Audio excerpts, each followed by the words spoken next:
Hi everybody and welcome back to my channel. Last week was the 10-year anniversary of being with my husband, so in celebration we decided to throw our money at the hedonistic corporate playground that is Disneyland Paris.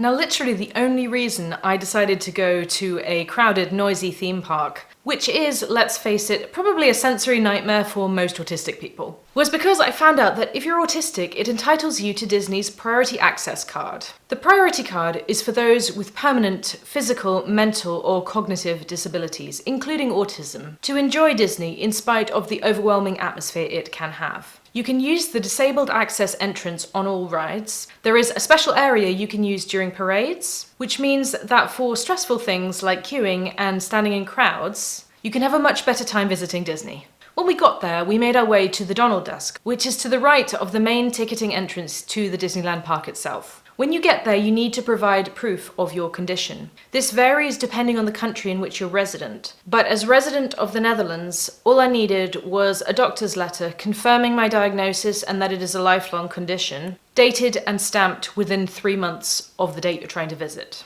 That was all they actually asked for, but I also brought my AUTIPAS, which is a nationally recognised autism card here in the Netherlands, because it looked more official than my doctor's letter.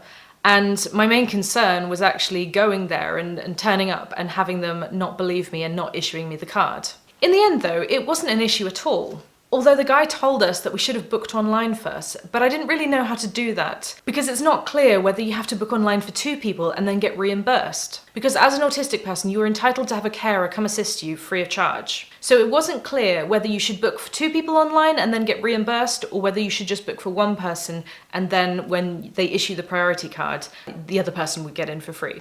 So I feel like their messaging could have been a little clearer on that point. The priority card is really the only way that I think I would have ever got to experience Disney without having a terrible time. Now, I didn't realise that this was a feature of autism. I am still processing those parts of me that for years I've kind of thought of as personal failings. But waiting in lines is a special kind of torture for me. The card allows access to the disabled entrance, which means that you generally get into all rides within about 5 minutes of turning up. Big improvement. And honestly, this was just as well, because going in the summertime verges on some kind of hellish experience. Seriously, it was packed, it was hot, it was about 29 degrees, which is cooler than the 42 degrees it's been recently. And it was really, really loud. They play music all over the park, and the sheer noise of so many people all around you, people having a great time and meandering, you getting jostled and knocked.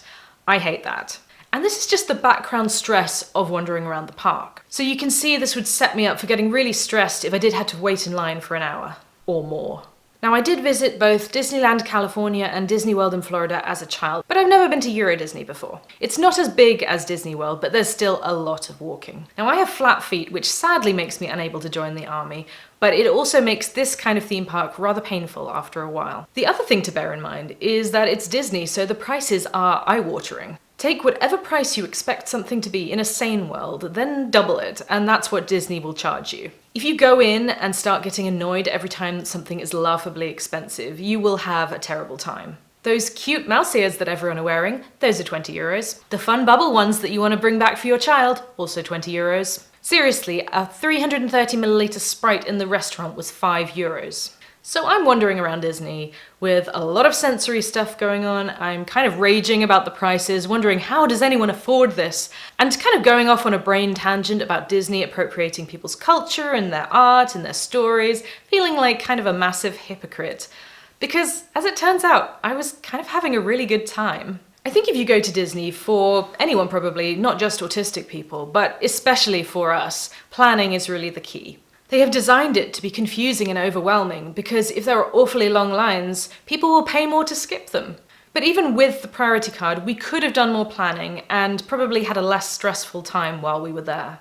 The first day we were there, it really took me a long time to get into the spirit of things, especially because I'd been stressing about getting the card and feeling like they wouldn't believe me or something, and proving my autism to an unknown arbiter was kind of a scary thought. So even though there were no issues getting that, I still carried around that stress, and it took me a while to sort of shake it off a bit, and also just shaking off the stress of everyday life in general. But by the second day, I was really actively enjoying it, and I was worrying much less about using the card. You know, you just show it and they were really nice to you, you rock up and they let you on the ride. We did have a funny sort of autistic moment when we were about to enter the Bistro Chez Remy, which is the Ratatouille themed restaurant. And the waiter asked if it was our first time there, which it was. So I had a really confusing few seconds where she stood us on the threshold and was sort of like, okay, so look over here and now look over here. And she sort of pointed at the walls and the floor around us, and I was standing around going, what am I looking at? What am I looking at? What am I missing? And then she says, look how the tiles are getting bigger, as if we are entering the world of a rat.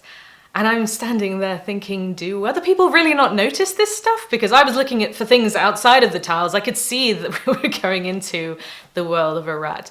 But I just thought it was funny because it seemed like such an obvious thing to me, but apparently other people don't notice so much that they feel the need to tell you as you come in to complete the experience. Anyway, it was a really great restaurant and I would highly recommend it.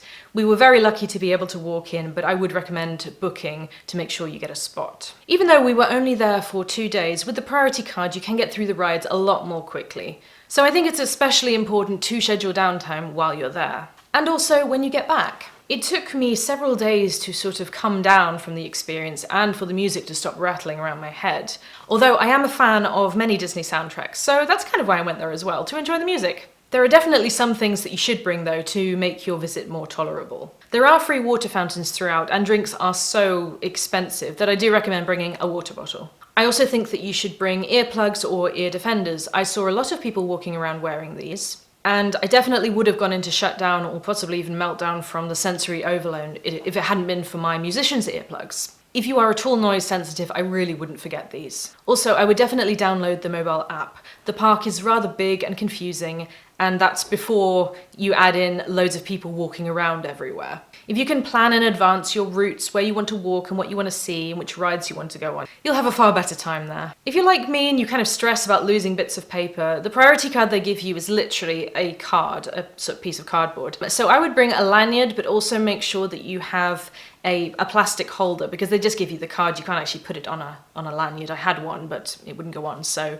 I'll put the measurements of the card down so you can try and find a little plastic holder to go with it. But overall, even though it was stressful in parts, I really did enjoy myself. And I think this trip was a form of vindication for me. If I had been forced to queue for the wait times, and on the popular rides these were up to an hour and a half, I would have spent my time there being stressed, angry, jittery, and probably just not even gone on many rides. It wouldn't have been pleasant, and I can really imagine that I would have had some kind of meltdown because of the queuing. But after one of the rides where we kind of misjudged the excitement factor of it, and I came off, I'd hurt my neck, there was a little bit of whiplash and something, and I came off and I was crying and I was sort of shaking. I wasn't really able to do much. All I could do was sort of stand against a wall and block out the world for a while. And I really kind of started to understand why autistic people are offered this card. And it helps my own self-understanding that while I don't need to necessarily label myself as disabled, I do have certain handicaps that affect me far more than the average person. And having this diagnosis, this label, allows me to just breathe, not to push myself through miserable experiences and come out of the trip feeling like I achieved my goal, which was to actually have fun for once. So let me know whether you've been to Disneyland Paris and whether you've made use of this card too.